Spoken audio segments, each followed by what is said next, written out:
Hi, good evening everyone. Sorry for the little bit of delay there. I was having a few technical difficulties.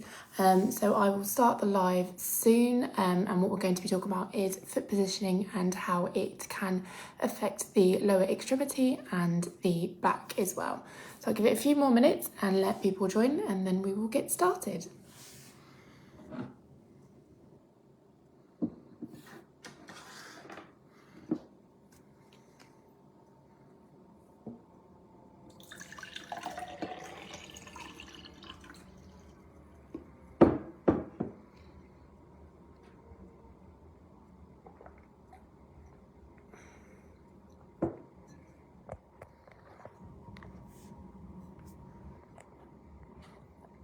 Hi everyone that started to join.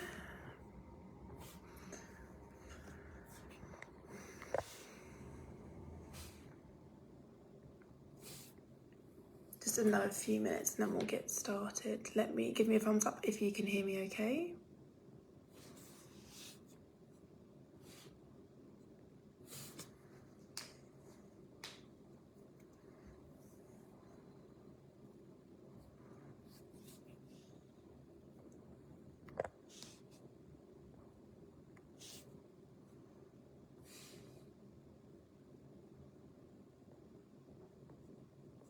Okay, fabulous. So we will get started and then people can join as we go ahead. So, as already briefly said, we are going to do the live today on foot positioning and how it can affect the lower extremity and the lower back.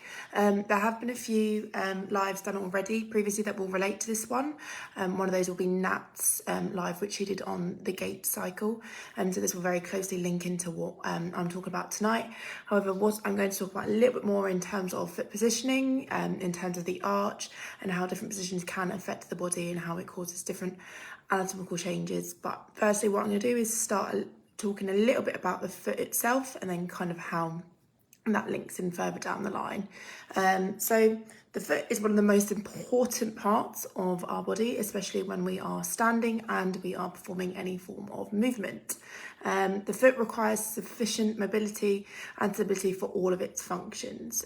For us, mobility is necessary for absorbing ground reaction force of the body, and it needs foot stability in order to provide a stable base of support. The foot needs the capacity to bear body weight and to act as a lever to propel the body forward. So what we need to make sure whenever we are standing and we are moving and stuff like that is that we do have the correct contact with the floor, and this is something that's very, very vital, and this is something that we look at very, very closely as practitioners, as therapists, and as people who work in the sporting world as well. So we don't just look at it on athletes, we also look at it on our general population of clients that we see in the clinic. So the few things that we look out for first is we look at the feet. So in terms of the feet, what we look at is the arches of the foot, the contact of the toes. So normally the fifth metatarsal, which is your little toe, and then the big toe, which is your first metatarsal. So we look at the contact that they have with the floor, and then also with the heel and the rest of the surrounding foot, or the palm of the heel is the palm of the foot, as you could say. So what we want to do is to see how much of that is in contact with the ground and where you're bearing most of your weight. So with most people, we will see either pes cavus, which is a high arch, or pes planus, which is flat foot. There is also just the normal arch as well, which is good, which is what we kind of want people to be in. But unfortunately, majority of the population either has pes cavus or pes planus. So each one of those has its own issues in terms of how it controls the body and the kind of positions it puts the lower extremity into. So it's really, really important that when we are looking at the foot, we're looking at where the weight is being bared, because the arch itself has a number of jobs. So what we want to do is reduce as much pressure we can on the arch of the foot, making sure it's nice and stable and strong and not under too much stress. As the arch's responsibility is to help with weight bearing, working as a stabilizing movement. It helps to allow shock and absorb any force that comes from the ground, and also helps to maintain balance. So when you're looking at the different say pes cavus and pes planus, what that will do is change the way in which we absorb it and change the way in which the foot is positioned. So with pes planus, what that does is a flat foot is it causes your heel to roll and your foot to roll inwards. So when you're walking, say if you're someone that's noticed the inside of your shoe is wearing away a lot, that means you have a pes planus foot, which means you have flat feet. So in terms of the foot itself, what it does, it means you'll have more contact going through your big toe whenever you are walking or performing certain running movements, and you'll have more contact on the inside of your heel as well here. So if we're looking at the bottom of the foot, you'll tend to see calluses and you'll tend to see a lot more firmer, thicker skin and a harder shell kind of on the back of the foot here. So what we want to do with people who are suffering from pes planus foot is bring the foot from a supination point and bring it back to a normal standard area.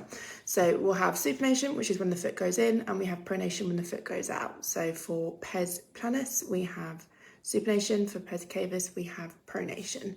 So what we want to do is bring it back to a nice normal tilt, in which case we then, what we call the tripod, you have 3-point contact, which is your big toe, your little toe and your heel underneath.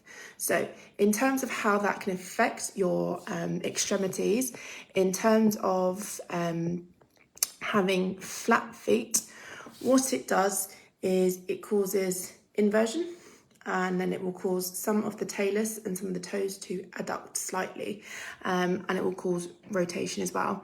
What we don't want is for the knee to rotate with it, but unfortunately, because of how the mechanics of the body works and how joints react, what it does is cause a valgus knee action. So a valgus knee action is when the knee is buckling in this way. So what will happen is you're going to have loads of pressure going on the joint on the inside. So imagine this leg, this here is my tibia, and then up here is my femur. So when you have a valgus knee, what will happen is it will put pressure onto the lateral aspect of your knee, because what it will be doing is pushing the cartilage to the medial aspect. So in terms of ligaments and stuff that are going to get damaged, your MCL, which is your medial collateral ligament, tends to become under quite a lot of stress. And obviously then the same thing will happen to the surrounding muscles as well.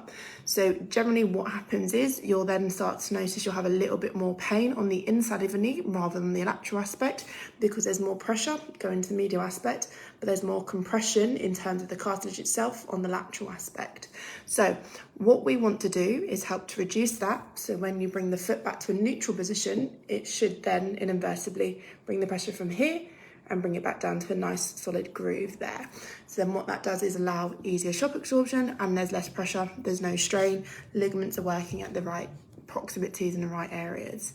Whereas for pes cavus, it's the complete opposite. So the foot is then over pronating, and that's causing supinate pronate. I always get the two mixed up.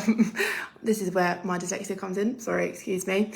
So then what happens is when the foot is going out, that is over supinating. Sorry, should have corrected myself earlier. What then happens is that causes varus knees, and varus knees are what we call bow knees. So that's the complete opposite. So valgus is that way, varus is this way.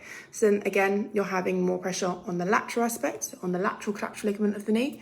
And what that then does, again, causes different problems in different areas. So for both of them, what we want to do is bring them back to a neutral position. So you're asking, how would we do that? We have different exercises and different things that we use to help support us. For some people, we would recommend some insoles, or for some people, we can simply do it with exercises or just changing the way that they walk. So for me personally, what I do with my clients is I teach them heel to toe movement, which Nat would have explained in terms of gait. So what we want is from pattern to come from the heel, pushing all the way through both the big toe and the little toe, pushing it all the way down and through. So it's a nice, easy, steady contact. Now, for most people, they probably don't walk like that. They'll either walk with their feet everted or inverted. So what will happen is when someone generally has more valgus knees, they'll have more eversion. So their feet will be going out more, which is why you'll have the valgus knees, because what will happen is it will go in like this. Whereas if you have varus knees, your feet are going inwards and your knees are going out. So What that does is apply stresses into different areas, which is obviously what we don't want. So how we teach it is to walk nice and straight, walking with the heel to toe movement, constantly going through it. For most people, it's quite weird and it's very uncomfortable at the first. However, once it becomes a new force of habit, then it gets easier and walking becomes better. You're then starting to notice that you are in less pain, because it's not just the knee that it affects as well. It also affects your hips, which inevitably affect your lower back. So when you have overpronated feet, so when you have flat feet, what happens is it causes a medial rotation of the femur. So if you imagine, this is my hips. So when you have flat feet, your hips are rolling inwards. So what that's doing is that's going to stretch all of your glute muscles and everything on the back. So it's going to cause an anterior pelvic tilt. So what that's doing is lengthening everything at the back, which is when some people will start to have what we call a lordotic curve as a posture. What that then inevitably does is causes pressure onto the lower back, and people start saying, oh, my back's really, really sore, I'm very stiff, my glutes are very, very tight. And then so are their hamstrings, because everything's being pulled up from the back. So when we're correcting that, we have to focus on those areas as well. So the glutes have been over-aggravated, they've been overworking. We need to work really into reducing that tension and helping them to strengthen the area as well. So what's very, very important with that is that we don't overwork it at the same time. So what we always do is start off with correcting their gait, correcting the positioning of the feet, and then moving on to strengthening of those areas and the proximities and areas around it. So we'll always build up with proprioception, as we've done our lives on before, and then we will move on to strength conditioning and then onto plyometrics, which will be very, very important when we're latter stages. We're bringing you back to your running cycle or your running gait, as your foot position will really highly affect that as well, especially if you have pes cavus or pes panus feet. Depending on how you walk will depend on how you run as well. So in terms of your stability in different areas and different surroundings, so say you're running outside, you come across a rock and your ankle rolls onto it. Depending on what kind of foot arch you have will depend on how your ankle and the rest of your body will react to it. So if your foot's already going in and you've got flat feet, the likelihood is you're going to keep going in and then you're going to put stress on your medial ligaments. However, if you land on the rock and it's on the inside and you have a flat arch, it's going to cause a lateral ligament sprain. And generally, because you're in that position where your foot is always in, the length of that ligament might be potentially shortened along with the muscles around that area. So when they are then overstretched, your body's not used to it, it will react, and normally 9 times out of 10 potentially you then suffer from a sprain or some form of other injury on that side. So what we want to do is educate you on how to prevent that and how to reduce that from happening. So what we do, like we said before, is we educate on moving everything and working you in those areas of stability, making sure you're able to target both your medial and your lateral side. So it would be the exact same thing for pes cavus feet. We want to do the same thing. So with pes cavus feet, what that causes is a posterior pelvic tilt. So all of your hip adductors and your hip flexors will then be stretching and overworked again. So what we want to do again is reduce that tilt. So with all of them, what we need to do is bring everything back to a nice neutral position. So if you can imagine, you're either like this with your hips or you're like that. Obviously that's not going to be comfortable. You will start to feel it. It won't just affect you when you're walking. It will be an everyday, day-to-day thing when you're standing as well. And obviously that's not something you want. You don't want to be having lower back pain and thinking, why have I got this? I'm literally doing everything right. I'm going to the gym. I'm being fit. I'm being healthy.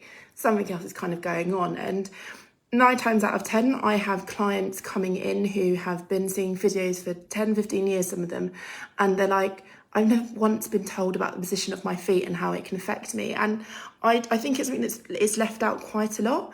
So it's really, really important that when you are looking at your feet and you are looking at going back into the gym or being active and why you're not running or meeting certain distances and why you are having pain, look at the very, very foundations of your body. So in terms of running and stuff like that, it's your feet. So if you get very, very sore feet underneath, it can be because of different things as well. So your arches, obviously, like we said earlier, are used for stability and they're used for shock absorption. They also do have their own issues and they can get other injuries. And some of those injuries can then cause more problems. So generally when someone has pes cavus feet, you are susceptible to a few other injuries, and particularly ones with your toes, just because of the amount of pressure you're then putting onto the lateral aspect of your foot. So for some people, you can experience what we call hammer toe. So the toe is then being pushed into this position, which is very, very uncomfortable. People don't like it. It causes a lot of pressure on different joints of your toe. So like your fingers, the joints in your toes are the same. The only difference is the size and the number of bones. So each one of them have their own sets of ligaments and they have their own joints. So what we want to do is help to relieve all those pressures and not cause as many problems. So we can also have a claw toe as well, and then normally what will happen is you'll get a load of calluses on the lateral aspect of your foot. So what we want to do is then obviously bring that pressure back to the middle again. So in terms of different things, it can cause different issues and different problems, but what we want to do is help stabilise everything. So with pes cavus feet, what we normally recommend is to get some heel supports. So then you're putting the pressure onto all of your foot, taking some of the pressure off the back of the heel. As generally with that pit, you'll have more calluses and more rough skin on the lateral aspect of the heel. So what we'll do is we lift that up, and then what that in inverted does is cause you to put pressure down onto all your toes, which then in turn to people who have hammer toe or claw toe, it should help to straighten the metatarsals out and then the digits, and then it should allow the foot to stay nice and straight rather than it being in different positions. And then in terms of pes planus, what we normally recommend is insoles that give you a arch or that lift the foot up as well. So I'm just gonna have a little bit of water. So with pes planus feet, it's very, very common with basketball players and people who do a lot of jumping sports and a lot of rugby players as well. So what they happen to do is push their feet in and then they try and get more ground. And sometimes what happens is they then start to have issues with their big toe because they're putting a lot more pressure onto it. And obviously when you are jumping, you'll have a lot more pressure going through different areas, and your toes will always be your last point of contact. So if you're putting too much pressure through your big toe, you're going to start having issues with that joint. And with your big toe being the biggest toe in your foot, if you start to have issues with that, you generally won't want to walk as much because you'll start feeling more pain. So what we want to do is just make sure with everything that we are doing the correct heel to toe, but then we are also making sure that the foot's in the right position. Because what we don't want to do is cause problems later on down the line. Because like I said, with each one of them, they all provide different issues and they all can sustain you to different things. So what we want to do is make sure that everything is nice and structured. So like I said from the very beginning, what we do is focus on different things. We look at different levels and how they kind of differ. So the first thing I will always do is get my patient to stand in the room. We'll observe their gait first to see how they walk. So we'll see whether they are everting or inverting when they're walking, or if their knees are knocking or anything like that. And then once we've done that, then we'll get them to stand up. And then we'll look through at the feet, work our way all the way up. And if we're looking at the shoulders, then obviously work all the way down as well. And look at the positioning of the hips as well. So what sometimes can happen when you have sustained previous injuries as well is that your gait and your positioning alters because of that as well. So obviously if you're prone to certain injuries, aka ankle sprains, there probably is something going on behind it. 9 times out of 10 it is because, you might have flat feet or you have got high arches. So it's really, really important that we look at everyone and look at everything that's going on. We can't just presume, it's this injury, but why did the injury happen? And that's the most important thing. And in terms of like lower limb and lower back injuries, 9 times out of 10, it's coming from the foot first. So that's why we always prioritise looking at the foot, making sure that it is correct and it is supporting and it is doing its job. Because like we said, no one wants lower back pain and they can't figure out where it's coming from. No one wants a bad knee, or no one wants to be suffering from knee injuries and ligament injuries and sprains. It's 9 times out of 10, this is a preventable thing. So if you can really focus on correcting your gait, correcting how your foot contacts the floor, and how much stress is going through your foot, then you can change everything. And it can be the smallest minute change that can change everything. I've had several clients who have come in with numerous ankle sprains, numerous back injuries, knee injuries, and they just can't figure out why they just keep happening. They're like, I train all the time, I go to the gym, I do that. I'm like, okay, let's see how you squat. First thing I notice is the positioning of their knee, positioning of their feet. Oh, it's their foot's rolling in, their knees are rolling out. Why is that happening? Okay, take your shoes off. Let's see without your shoes on. Okay, then you can see straight away when they stand up nice and tall and straight, you're looking at the foot, well, right there. Your foot's flat. That's causing everything to roll in. Oh, your foot's got a high arch. Everything's rolling out. They're very, very small details that not everyone will pick up, but once you see it once, you can't kind of stop noticing it. And like we said, once you correct it and change it, whether that is doing certain movement patterns, whether it is using some form of insoles as an aid, heel lifts, or with us doing some exercise movements with you and working on proprioception and balance. Yes, the heel lifts and having insoles can help, but it's not a fix that's gonna stop you if you're walking barefoot. So yes, in hindsight, if you are playing sports, great, have them, wear them, they will help you. However, in terms of day-to-day life, if you're at home wearing slippers, you're not going to put insoles into your slippers. You're not going to put heel lifts into your slippers. So what we need to do and what we like to do is work with you barefoot, correct it that way, give you exercises. So whether it's doing supination exercises or pronation exercises with bands, whether it's working into your plantar fascia, so reducing some of the tension that might have been caused, working on proprioception again, all that kind of stuff are small little things that you can do to improve your foot and how it stands and how everything works. So yes, it's a simple thing, and yes, it's very much overlooked. However, it can cause many, many problems. So like we said, it can cause back problems. So 9 times out of 10, it's just because your muscles are very, very tight, your glutes are overworked, or your abductors aren't doing their job.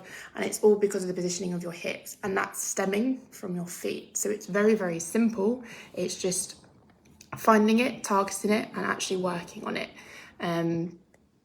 So if you are thinking that you do have an issue with your foot, or you are sustaining lower back problems a lot more often than what you think, or you're saying, my knees feel quite painful, what's going on here, and you don't really know, then drop us a message and we will be more than happy to help you and get you through a rehabilitation plan, get you through a gait cycle, making sure you are following everything and shading everything for you. But if anyone has any questions and wants any references based on what I've said today, then ask them now or drop us a message and we can send them over to you. So thank you very, very much everyone for watching, and if you've got any questions, then drop them now.